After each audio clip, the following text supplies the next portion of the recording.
Okay, I messed up. I thought I had it in video mode and I didn't. Okay, so, oh no, Mr. Bill wanted me to do a video on how I do eggs. Basically, I cracked 4 eggs into this paper bowl and whipped them up really good and set this for 3 minutes. I'd literally been sitting there talking to a camera that wasn't even recording. So, anyways, you want to watch it, right?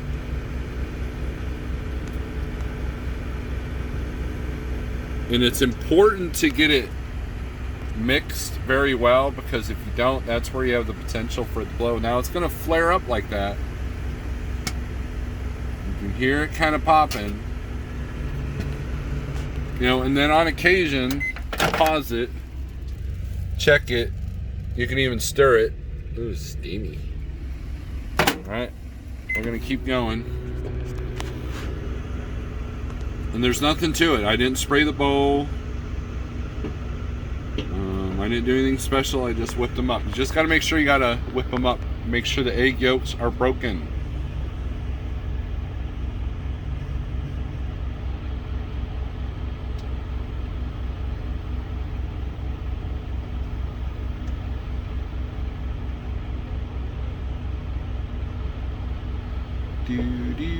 See, it's going to flare up like that. Alright. See what this looks like. Well, still a little bit runny, so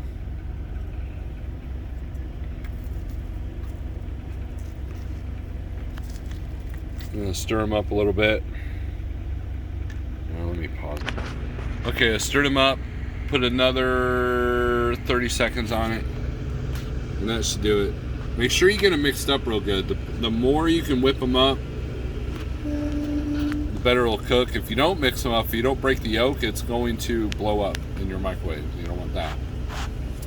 And the paper bowl just makes cleanup easier. I mean, you can use a ceramic bowl or something like that, but then you got to clean it up.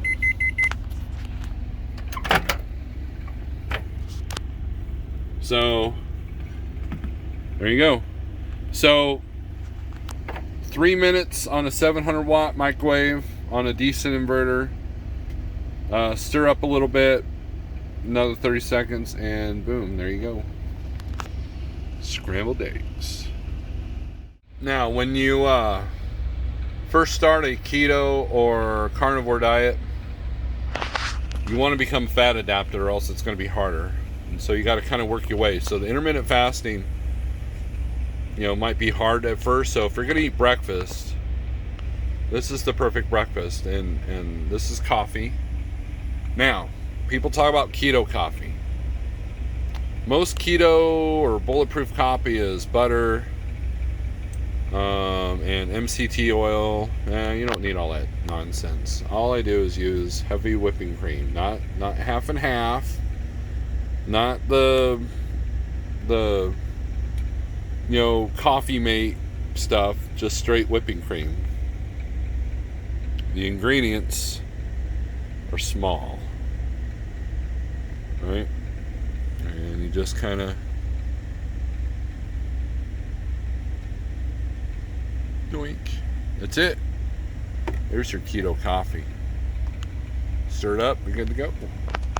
Essentially, if before you go into intermittent fasting, if you're, a lot of people are like, well, I'm diabetic, my doctor tells me to eat, Right, well, I'm not a doctor, but I will say this. If you feel that you have to eat 3 meals a day, which worked up until the late 70s when they started telling us, early 80s when they started telling us to eat 6 times a day. Have breakfast, go ahead. And then, don't have any carbs. You want food in a bowl instead of cereal? Have eggs. I know Pale Rider's going to give me grief over the coffee. I don't drink my coffee like that all the time, but, when I do breakfast, I'll do that. So let me tell you a story. This is Snorelord here, coming at you, not live. But I want to talk about something. So I'm here at this truck stop. It's a small truck stop, and I booked a load, so I got to clean out the trailer. So I grabbed my leaf blower and go to the back. You know, there's a trash can back there, which is nice because I emptied my trash because I just put a thing of pork ribs in the slow cooker. And so I wanted all the trash out. So anyways, I'm blowing out my trailer, and you know, of course, there's a few chunks of wood and stuff that's sitting at the foot of the trailer, right? And this lady that works here at the truck stop, she has a plastic bag in her hand, and she walks up to my trailer and starts picking that stuff up. I'm like, whoa, dude, you know, I'm not one of these guys. I was getting ready to throw that away. She's like, that's what I get paid for. She's a really nice lady. Older, probably in her late 50s, if I had to guess, but you know, time hasn't served her well, you know. And that's not being disparaged, you know. She's smoked, and you could tell she's seen a little bit of sun. Anyways, so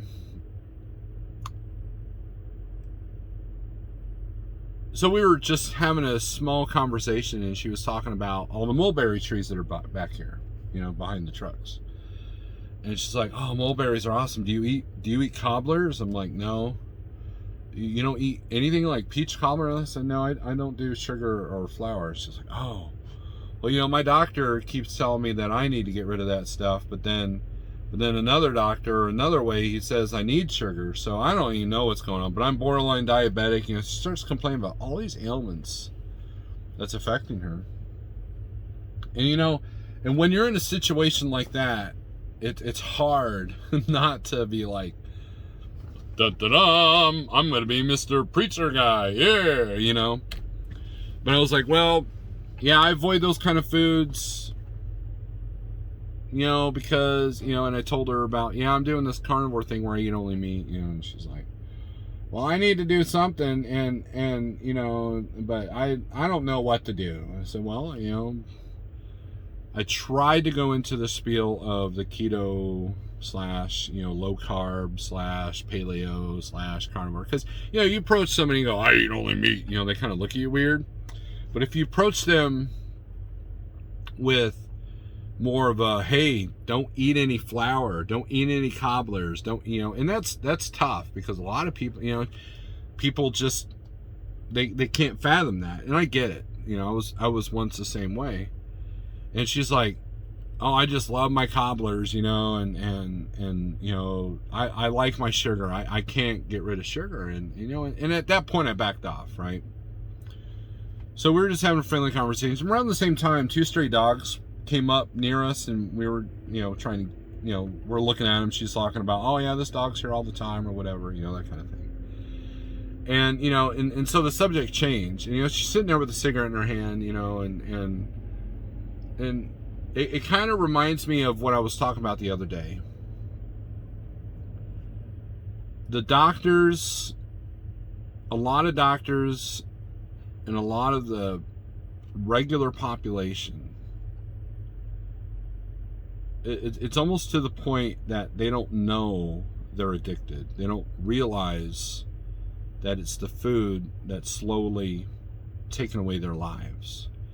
And when you take somebody like me that's got access to all this good information, and you come across somebody that absolutely has no clue about what potentials this way of eating has for them, because you see it all the time in these comments in these carnivore channels. You know, I reversed diabetes, I reversed my blood pressure, I reversed my arthritis, you know, I reversed mental illness, you know, I mean, all these things. And people just don't want to hear it. Most people, some of you do, the ones that are watching this do, or you might be watching this going, Steve, yeah, I don't know, I just can't do it. I just can't. I gotta have this, or I gotta have that, or I gotta have this. I had a friend of mine who said over and over and over, I gotta have my pasta. I've gotta have my pasta. I'm like, no, you can live without pasta. You can live without eating crap day in and day out. Once in a while, I don't know if you can handle moderation, but most people can't. Most addicts can't handle moderation. And which is why I went kind of extreme.